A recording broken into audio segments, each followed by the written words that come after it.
Hey everyone, how's it going? Total Level here with a new video series called JRPG Starter Pack, where I select a handful of different JRPGs based on the theme for people to check out. And so, I thought I would kick off this series starting with the Nintendo Switch. The Switch is such a great system with some amazing JRPGs that I feel this was the perfect system to start with. Before we begin, I just have a few things to go over. To start with, I picked just 10 games for now. I picked these games both through my own personal choice, along with what many of my friends and just the general public have said are fantastic games. And so, these aren't all games that I played or beat, but still feel that they should be mentioned to help people find JRPGs to start with for the Switch. I do plan on playing and beating all these games mentioned too at some point.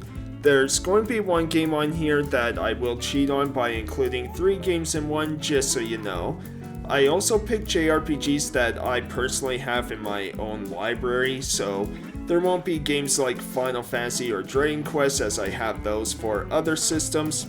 Plus, they deserve their own starter pack videos themselves, and since I plan on doing other consoles like the PlayStation 4 and 5, I figured this is a good way to help me decide on just 10 games for now. There also won't be any Pokemon games, as that also deserves its own list.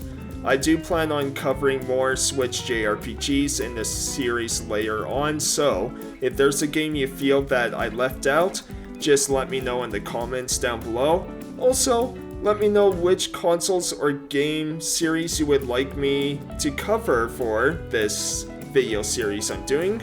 And with that out of the way, let's begin. Up first is the series I said I was going to cheat on with 3 games in one, and that's the Xenoblade Chronicles games. I loved all 3 of these games, so they deserve to be on here as they're among the best of JRPGs out there. The story of Xenoblade 1 is that you play as Shulk, who is studying a sword weapon called the Monado. As this Monado, only a select few can actually wield its power, as Shulk and a bunch of his friends are living in Colony 9. Soon after though, the colony is attacked by this mechanical race called the Mechon, in which Shulk is able to wield the power of the Monado and goes on this journey to destroy the Mechon, along with finding out the secrets behind why they exist. The second game sees you playing as Rex, a salvager who, after accepting a job from a certain group of people, unintentionally awakes Pyra, who's known as this thing called the Aegis. Rex and Pyra's destinies are now intertwined, and they go together to find this Elysium that Pyra is searching for, while also dealing with some group of people who want Pyra's power for themselves. And then the third game is an endless war between 2 groups of people, the Agnes and the Kevis. After Noah and his Kevis group come across Mio and her Agnes group, all 6 of them end up being this thing called Ouroboros, where the world is now after these 6, so despite their differences and being at war with each other for years, they now must join forces together and figure out why everyone is fighting in this war and the dark secrets that are lurking behind these consoles kind of orchestrating everything. These games are set up like single-player MMORPGs with big open worlds to explore and many quests to keep you busy. Now, you're all going to have your own personal favorites out there of these games, or you may only like 1 or 2 of them. Maybe X on Wii U is your favorite, but if you enjoy JRPGs, you're likely to at least thoroughly enjoy one of these. 3 is my personal favorite, but like I said, I do love all 3, and so they had to be on this starter pack. NieR Automata: The End of YoRHa edition is a post-apocalyptic action RPG taking place many years in the future of 11,945 AD, where there's a raging war between the humanoid androids and machines from another world. Each android is unique, though they are prohibited from expressing any human emotions. This is a game that I plan on playing sometime this year, as I hear nothing but amazing things about it. The Switch End of YoRHa edition also comes with the DLC 3C, 3C, 1D, 119440927. Boy, that's a mouthful. Along with more Colosseum challenges and outfits from the previous game Replicant. All on one cartridge too, which is always nice for that physical. The little bit I played of this also runs pretty well, much better than what I was expecting. NieR Automata also has many different endings, and so multiple playthroughs will keep you busy for quite a while, with different difficulty options to make the game easier or harder, depending on your skill level or just ease of how you want to play the game. Super Mario RPG is a remake of the classic Super Nintendo game Super Mario RPG Legend of 7 Stars, where Mario is once again trying to save Princess Peach from the clutches of Bowser, but then the sword strikes down on Bowser's castle, kicking everyone out, and you have to stop these group of people known as the Smithy Gang from taking over the Mushroom Kingdom. This is such a wonderful RPG and one of the best RPGs to start with, especially this remake with its quality of life improvements, making it a short and relaxing game to play through. The visuals are also stunning and eye-catching to look at, with really fun animations and cutscenes throughout, lots of humor, and simple but very addictive turn-based combat. Sure, puzzles I would like Nintendo to tackle a little bit more, but overall it's still just a fantastic game. Super Mario RPG to me is a no-brainer for your JRPG starter pack. Harvestella is Square Enix's take on the farming sim RPG. I still need to play through it, but everyone I talk to about this game loves it. In Harvestella, you play as a creative player, though the creation is quite limited, as you wake up in Leth Village during this event called the Quietus, where this event threatens life every time the seasons start to change.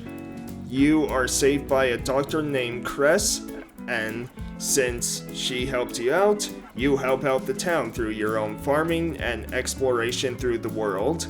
I do enjoy these types of games quite a lot, as I've always loved the Rune Factory games, and so I do look forward to diving more into this game later on.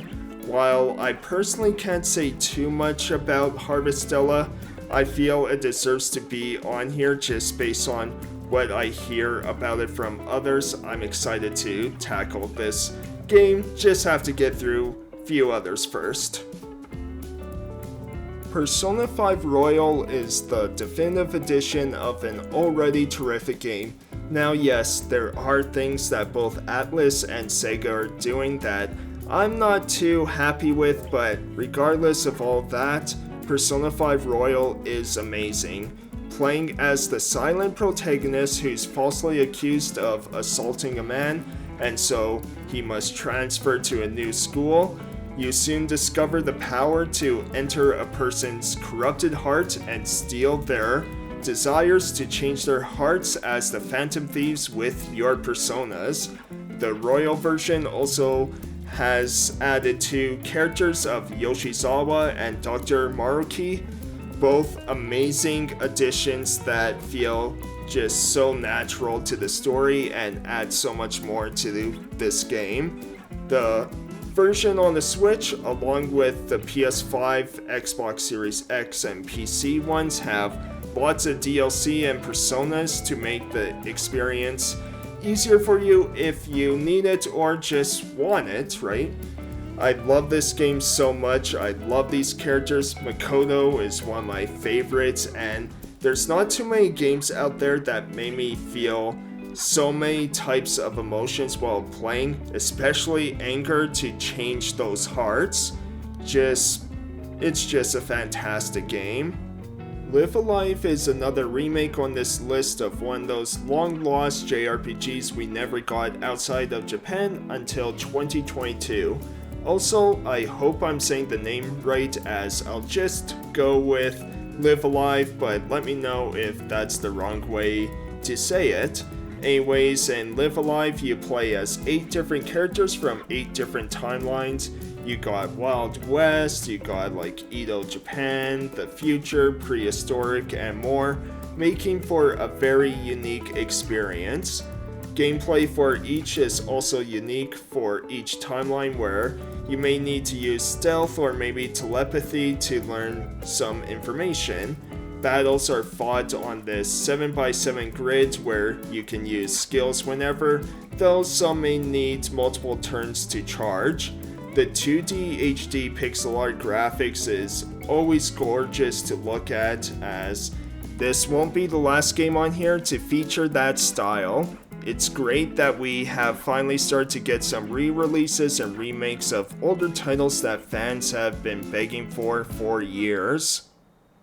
Triangle Strategy is a turn-based tactical role-playing game where the player takes turns moving characters from their party across a grid to attack and defeat the enemy. You will be able to recruit others later on to your party, and unlike something like Fire Emblem, there's no permadeath or permadeath option, from what I can tell anyways. The story takes place 30 years after this Saltirian War, a conflict between 3 countries of a continent.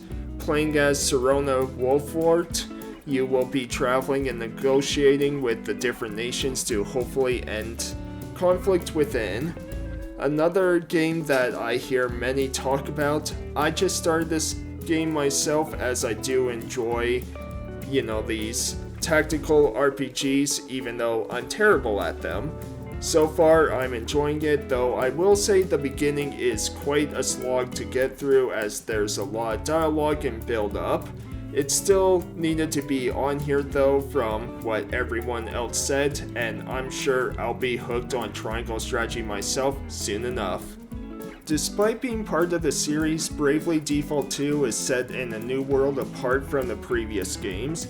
You play as Seth, who washes up ashore, as you will soon meet and travel with others to obtain the crystals of the 4 elements. The gameplay is turn-based combat, in which you will use the Brave and Default feature to help you through battles in this risk-reward system. This is a series I need to play through at some point, as I know I will love it, and I have all these games. I just need to get on that Bravely Default train, as many do love this game, and it's one that goes on sale quite often too, so it's one you might want to check out for yourself. Octopath Traveler is admittedly a game I have a hard time to get into due to how much grinding there is and other pace issues, but still feel like it should be on here, as most do love this game.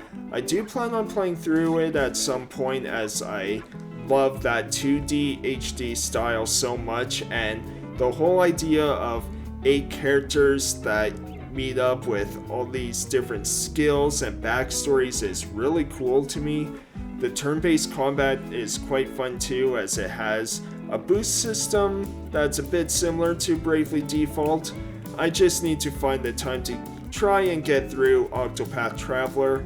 If you're looking for a long turn-based RPG, though with great characters, and you don't mind the grind, then Octopath Traveler may need to be added to your starter pack. Fire Emblem 3 Houses is the final game on here, and yes, it's a game I still need to play through, and I definitely will. I hear nothing but amazing things about this game. Many praise it as the best Fire Emblem game ever, with its fantastic story, great character depth and social elements, and the series' addictive tactics turn-based combat. Having multiple difficulty options, a classic or casual modes for when party members fall in battle, and lots of replay value as you are a teacher at an academy, choosing between one of 3 schoolhouses to lead. I am thinking of starting with Engage though first, since I hear that one was quite the letdown from many, and so I feel if I play that one first, I may enjoy it more than others, and then when I get to Three Houses, it will feel even more fulfilling. Either way, Fire Emblem Three Houses is one that needs to be included in this list. And that's my JRPG starter pack for the Nintendo Switch. 10 great games for people to check out. Let me know what you think in the comments down below. What games should I cover for a part 2?